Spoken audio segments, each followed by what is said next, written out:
Hi guys! Today is the day that the Lord has made. Ano ngayon? We will be glad and we be... Ano ngayon? OCI na! Let's go! Gawin na kami guys. See you there. See you! Yan, traffic po kami ngayon. Tutulungan na daw po ni Marcos yung truck na natumba. Dahil may truck na natumba doon. Yeah. Hindi kami makausad. We're sorry guys. Saan na kami? Dasma. Anong oras na? Traffic ko. Time check! Anong oras na? 2:30. 2:30! Wala pa rin kami! Kami yung magdodoctology guys. Ay, pasensya na. Na-traffic kasi. See you mamaya. See you guys. Bye! Saan mag-CA na lang ulit tayo? Ayun, takpan! Ay, saan ba? Ito po.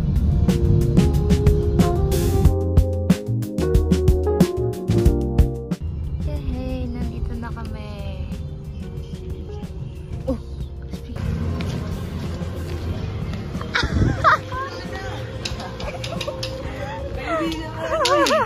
Simula na.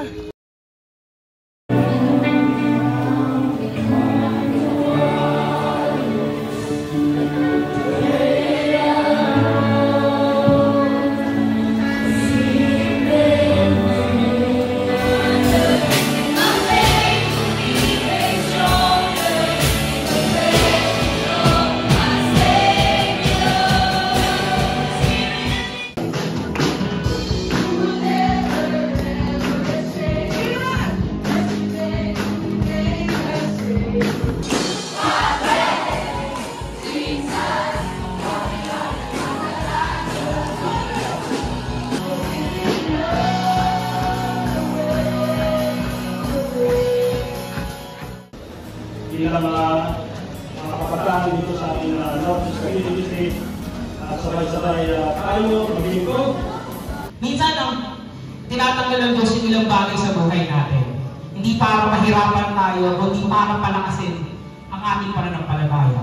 Tanong, ano o sino ang tinanggal ng Diyos sa buhay mo? Again, para hindi para pahirapan ka, kundi para palakasin ka. Tuturo tayo. Yan. Yan si Kuya. Sige, Ivan. Yung ano ko siguro, may friend ako before na super dependable ako sa kanya.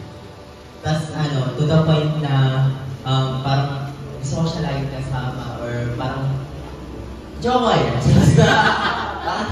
Hindi parang gusto mo yung presence niya na kasama mo siya lagi. Pero kapag may nawawala talaga ng isang bagay, may darating na mas maganda. And yun yung pinaka-good thing na yung kapangyarihan ng Panginoon ay nandun pa rin. Kumikilos pa rin siya sa buhay natin. And super grateful po ako. Palakpan natin Panginoon sa buhay niya. So yun. Lumaki ako sa lola ko. Tapos, parang may some things na nangyari and may nagsistay na siya sa tita ko. Parang hindi ako makapag-focus kasi parang namiss ko yung lola ko, gano'n. Alam mo yun, pero hindi ko na kasi siya kasama ng everyday. Parang binibisita ko na lang siya. And mabigat siya sa akin. May mga pagkakataon, may naantay pa natin na may mawala para may ma-realize natin, para ma-appreciate natin yung isang bagay. Pinaparealize sa akin, Lord, na you have to move. Kailangan mong kumilos. Nawala na yung tatay mo. Yung nanay mo, hindi niya kaya mag-isa. Huwag yung pinaparealize sa akin, Lord, na I have to be the father. I have to be the father of family life. And I have to bring them close. Kasi ako mismo, I choose to live without them. Tandaan niyo, the fruits of refinement becoming more Christ-like. Sabi, kapag inayaan natin ng Diyos na humugin tayo, mas lalo tayong nagiging kawangis ni Jesus. Whatever you have done, disregard niyo yung block na yun. Focus on the Lord. Kahit bata ako, kahit ito niya inagpog gamitin mo, use si Father God. to glorify Him. Because I do believe if you will surrender yourself to the Lord, lahat ng problems and trials ninyo, the Lord will bless you 10,000 folds more. Amen po ba?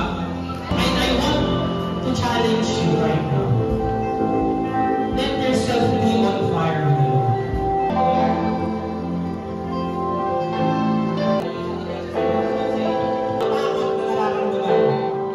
Sa iyong pagkakatuloy bilang isang Kristiyanong kapatid, handa ka ba magpa-refine sa Diyos?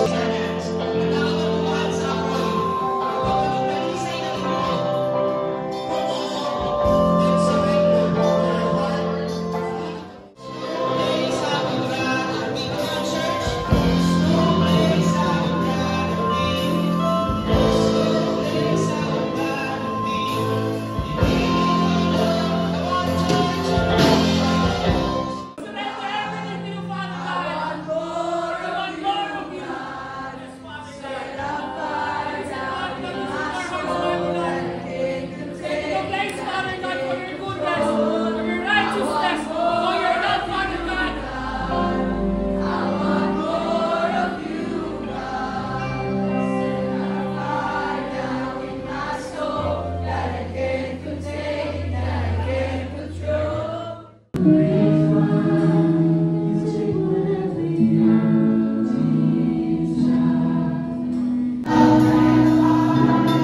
Yung ating mga kandila, wala na siyang fire, di ba?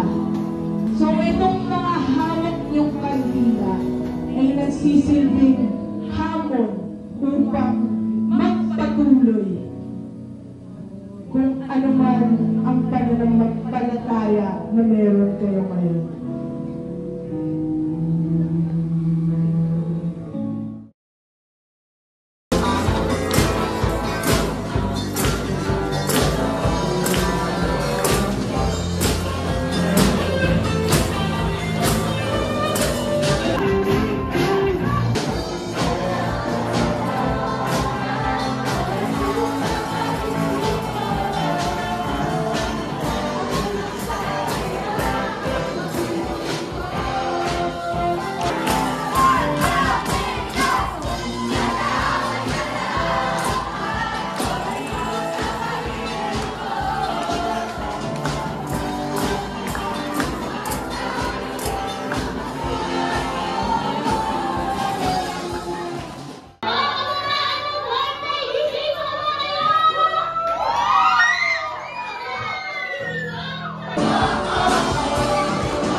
natin. Saya solid, grabe. Saya kasi umatay na si Kira. Vlog takeover guys, so today is the end and the beginning of the start A. And the POCI 2020, right, the POCI 2025 is now ended. See you tomorrow and God bless. Ate, ano po masasabi nyo sa POCI natin? Masaya po, maganda. matutunan po siya ay magpatuloy! Ano po ba sabi niyo sa POCI natin? Masaya daw siya, guys. Mukha naman siya masaya. Ikaw, ate, ano po natutunan niyo sa POCI? Pagsubok sa buhay namin. Para maging mahina tayo. Binibigay niyo yun para maging malakas tayo sa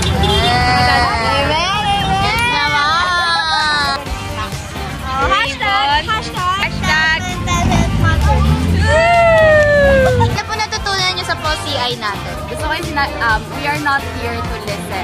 We're not here to listen. We are here to be challenged and to be refined. Tama! Ang natutunan ko po sa... Oh, game. Ang natutunan ko po this POCI ay yung pagpapatuloy kahit na may mga nakakaharap tayo ay part siya ng process at yung mga bagay na yun ay yung isa sa mga magpapatibay sa atin. At kasama na rin doon yung #mental health matters. Yes! So, kailangan natin pangalagaan din ang ating mental health sa ating pagpapatuloy. Yan lamang. Bye-bye! Bye-bye! Ano masasabi mo sa POCI natin? Magtapo ngayon sa tamang basura. Tama. O ano pa? At saka attend kayo sa love fellowship namin sa third Sunday. Third Sunday yun, promise. Team! Makikita niyo si Jella rito. Kayo naman!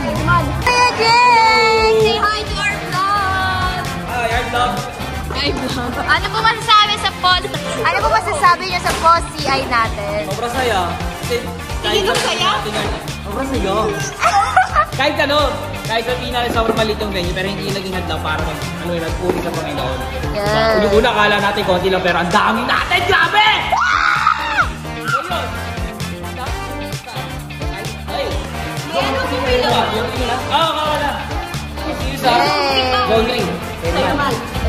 Pauwi na po kami.